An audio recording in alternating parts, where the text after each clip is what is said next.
Here's 3 reasons the Meta Quest is cheaper than the Apple Vision Pro and why I would still pick the Apple product. First reason is R&D. Apple built this product from the ground up in-house, and they need to roll the cost of that development into the pricing of the product. Meta, on the other hand, acquired Oculus back in 2014, and Oculus had already done the R&D, set up the manufacturing, and had a mature supply chain. Materials aside, Meta had a 9-year head start and the wind to their sails in regards to manufacturing. The second is target market. The Meta Quest is clearly pointed towards a younger audience and is primarily focused on gaming. You can clearly see how they prioritize this on their website. Productivity is literally the last thing that they mention. In order to land that target market, they have to hit a price point that is within the discretionary spending of that target audience.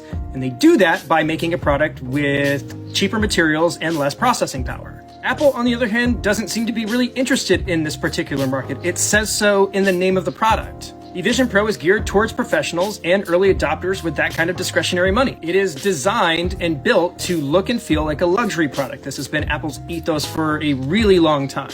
When you've got companies that are willing to shell out $30K or more for a Mac Pro, a product like this is pretty easy to justify. The Vision Pro is the Rolex to Meta Quest's Seiko, let's say. This last one is honestly the reason why I will probably never buy a Meta product. The third reason why the Quest is cheaper than the Apple Vision Pro is that the Quest isn't the product.